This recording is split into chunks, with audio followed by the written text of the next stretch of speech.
이 시간에는 민주통합당 김한길 의원 연결해서 말씀 나눠보겠습니다. 안녕하십니까? 예, 안녕하세요. 예, 후보 등록이 오늘부터인데 오늘 하십니까? 오늘 예 하겠습니다. 예. 어제 기자회견에서 친노니 비노니 뭐 주류니 비주류니 하는 명찰들 다 쓰레기통에 던져버리고 오직 민주당이라고 쓰인 하나의 명찰을 다 같이 달자 이런 말씀하셨습니다. 예. 통합의 의미를 강조하신 건데요. 어떤 배경에서 나온 말인가요? 우리 민주통합당이라는 간판을 단 이래로 우리 당이 한 번도 제대로 통합된 것 같지 않습니다. 그래서 요즘에 혁신이라는 말을 누구나 다 합니다만은 아마도 우리 당이 하나로 다 뭉치는 것 이상의 혁신이 있겠는가? 예, 혁신의 출발이 우리끼리 뭉치는 것이다. 우리가 공동 운명체라는 것을, 운명 공동체라는 것을 서로가 확실히 인식하는 것이 중요하다. 이렇게 생각하는 겁니다. 예. 이 개파 정치에 대한 말씀들 많이 하시는데 이 개파 정치가 가지고 있는 폐해라는 것도 그것이 분열을 부추긴다 하는 측면이 제일 큰 것이거든요. 예, 이제는 우리가 하나로 뭉쳐야 이 위기의 민주당을 돌파해낼 수 있다 이렇게 생각하는 것입니다. 예. 참 이 개파 문제는 간단치 않은 것 같습니다. 출마가 예상됐던 추미애 의원 같은 경우도 최근에 전대가 개파 전대로 흐른다 이러면서 이제 불출마 뜻을 밝혔거든요. 지금 같은 상황이라면 누가 당대표가 되더라도 어떤 그 반발이 있지 않을까요? 그렇게 되면 민주당이 다시 일어나기가 쉽지 않지요. 우리가 위기 상황이라는 것을 다 알고 있기 때문에 누가 당대표가 되든 승복하고 아마 협조해야 민주당의 미래가 있다 이렇게 생각합니다. 추미애 의원이 그 개파 문제 거론하면서 불출마할 수밖에 없었다. 그 심정을 저도 똑같이 이해합니다. 예. 정말 개파 없이 우리가 아무것도 할 수 없는 정당이었거든요. 그러나 이번 전당대회를 계기로 해서 개파가 모든 것을 좌지하는 개파의 이익이 당의 이익이나 국민의 이익보다 훨씬 더 앞서는 이러한 정치는 완전히 마감돼야 한다고 생각합니다. 예. 언론에서는 의원님을 범주류 측 새 후보에 맞선 비주류 측 대표주자 이렇게 표현을 하는데요. 그래서 이제 이번 당대표 선거를 김한길 대 반김한길 구도로 보는 시각이 많습니다. 이런 구도 양상 어떻게 보십니까? 글쎄요. 그렇게 언론에서 많이들 말씀하는데 그것이 사실이 아니기를 바랍니다. 우선 그 반김한길 연대 이런 말씀들을 하시지만 당사자들은 그런 거 아니라고 하거든요. 또 저도 그러지 않기를 바랍니다. 아무 개파도 없고 조직도 없는 김한길이를 이기기 위해서 힘 있는 개파들을 배경으로 한 분들이 연대까지 한다. 그런 일은 믿기 어려운 일입니다. 그래서는 안 되겠죠. 또 그분들이 그럴 분들이 아니라고 생각합니다. 예. 의원님은 이제 대선 패배 책임론 그리고 상대적으로 범주류 측 의원들은 혁신론을 주장하는데요. 혁신론에 대해서 어떻게 생각하세요? 혁신론 좋은 얘기죠. 우리 당이 혁신 안 하고 살 수 있나요? 그리고 김한길이는 책임론이고 다른 분들은 혁신론이다 이렇게 말씀하시면 크게 잘못 말씀하시는 겁니다. 예. 우리가 이 국민들께 책임지는 모습을 보이긴 해야 되죠. 우리 민주당이. 그러나 저는 대선 패배 이후에 석 달 동안을 누구 책임 묻지 않았습니다. 책임 따지지도 않았고 제가 오직 한 번 얘기한 것은 우리 모두가 역사의 죄인입니다. 우리 당 전체가 국민들께 대해서는 우리를 지지했던 분들에 대해서는 반성하고 성찰하는 그런 자세를 가지는 것이 필요하다고 생각하지만 누가 더 책임이 있다. 니 탓 내 탓 하다가는 우리 당 다 망한다.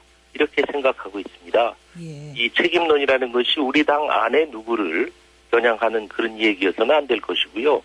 저는 이 출마 선언문에서도 밝혔습니다마는 독하게 혁신해야 민주당에 내일이 있다 이렇게 생각하고 있고요.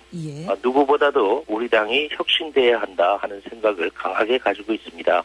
그런데 왜 자꾸 저하고 맞서는 분들은 혁신하고 김한길은 혁신하지 않겠다는 것처럼 이렇게 말씀되는지 저도 참 이상합니다. 예, 그런 부분에서 좀 섭섭한 부분이 있으시군요. 그 범주류 측 의원들이요, 지도부 중간평가제 하자고 주장합니다. 이제 그렇게 되면은 뭐 10월 재보선 결과에 따라서 조기에 지도부를 교체할 수 있는 그런 명분이 생기는 건데 어떻게 생각하십니까? 이번에 이제 대선 패배 이후에 참으로 오랜 기간 동안 우리 지도부나 당에서 많은 논의가 있었는데요. 그 핵심에는 새 지도부의 임기를 어떻게 할 것인가 하는 것이 있었습니다. 어떤 분들은 임시 전당대회를 해서 내년 1월까지만 새 지도부의 임기를 하자. 원래 전당대회 준비위원회에서 의결한 내용은 임시 전당대회를 뽑아서 내년 6월에 있는 지방선거를 끝날 때까지 임기로 하기로 이렇게 의결을 했거든요. 예. 그런데 그것을 우리 당의 비상대책위원회가 정기전대로해서 2년 임기로 바꿨어요. 그중에 많은 토론이 있었죠. 그런데 그 이유는 우리 민주당이 오늘의 처지에 이른 데에는 너무나 잦은 당대표의 교체, 지도부의 교체가 있었다. 지도부의 안정성을 확보하는 것이 우리 민주당이 앞으로 다시 일어서는 데 필수적인 일이다. 이렇게 생각했다고 합니다. 예. 저는 당대표의 새 대표의 임기에 대해서 이래야 한다 저래야 한다고 말해본 적은 없지만 우리 지도부가 많은 논란 끝에 2년 임기를 보장한 그것을 다시 뒤집는다 하는 것이 옳은 일인지 그거 모르겠고요. 예. 우리 당 안에는 그런 목소리도 일부 있지만 제가 지금 말씀드린 것과 똑같은 이유로 누구든지 무슨 일이 있어도 임기를 끝까지 채우겠다고 하는 사람을 무조건 지지하겠다 하는 의원들도 있거든요. 네네. 예. 그러면 이 새 후보들이 또 공교롭게도 이제 같은 이런 의견을 내놓은 건데 뭐 어떤 의미가 있다고 보십니까?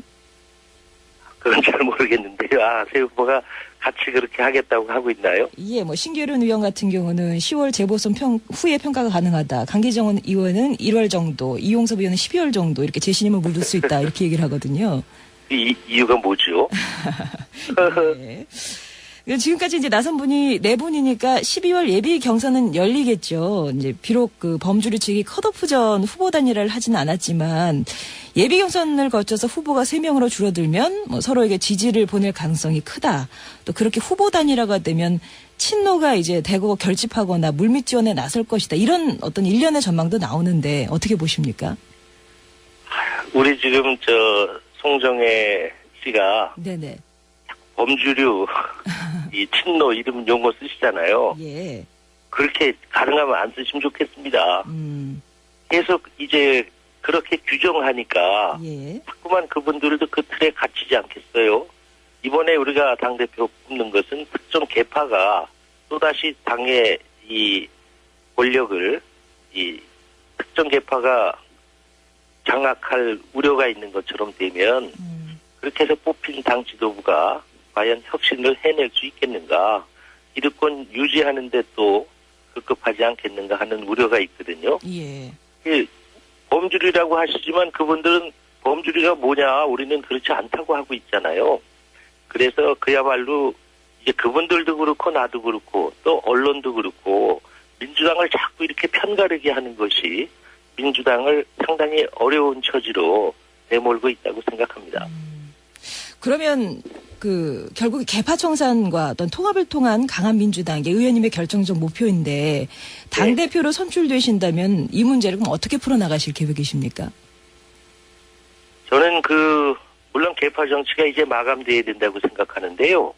그것이 특정한 개파의 분들을 배척하거나 그분들을 몰아내자 이런 것이어서는 안 된다고 생각합니다. 제가 아까 말씀하신 것처럼 친노니 비노니 하는 명찰들은 이제 다 이 가슴에서 떼서 쓰레기통에 던져버리자고 하는 이유는 이제는 개파를 초월해서 개파와 관계없이 각각의 의원님들이 또 우리 당의 중요한 분들이 가지고 있는 역량을 적재적소에 배치함으로써 우리 당의 역량 극대화할 수 있고 우리 당이 화합할 수 있다 이렇게 생각하는 것이지요. 예, 그러니까 어제 말씀하신 인사의 대탕평 이거 말씀하시는 거네요. 네, 그렇습니다. 예. 당 안팎에서는 이번 전당대회에 새 인물이 없고 세대 교체, 노선 경쟁도 없다. 그래서 좀 맥빠진 전대가 될 거다 이런 관측이 나오는데 이 부분은 어떻게 보십니까? 그럴 수는 없지요. 그러나 이제 보통 때의 전당대회와 다른 것이 대선 패배라는 큰 상처를 안고 새 지도부를 뽑는 이런 과정이기 때문에 뭐 잔치 분위기에서 하기에는 어울리지 않는 시점입니다. 요란하지 않게, 그러나 다만 우리 당원과 이 국민들, 이 선거에 참여하는 분들의 의견을 제대로 정확하게 수렴해내는 과정이면 그것이 이번 전당대회의 가장 큰 목표가 되지 않을까 그렇게 생각합니다. 예.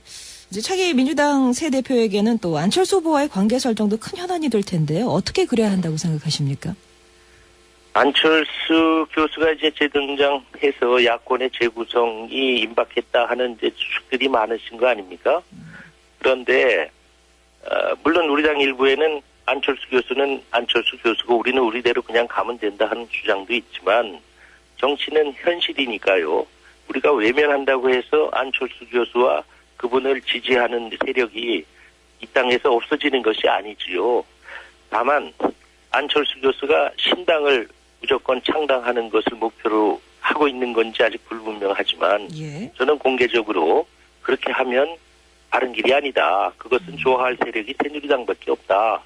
또 안철수 교수가 말하는 새정치라는 것, 그거 안철수 교수 혼자서 할 수 있다고 생각하면 그거는 잘못 생각하는 것이다. 그 고민은 민주당도 똑같이 가지고 있기 때문에 그런 고민은 민주당과 같이 의논해야 한다. 이렇게 이야기해 왔고요. 예. 아마도 우리 야권의 그 재구성이 필요하다면은 반드시 민주당이 그 중심에 서서 야권의 재편을 주도해야 한다. 이렇게 생각하고 있습니다.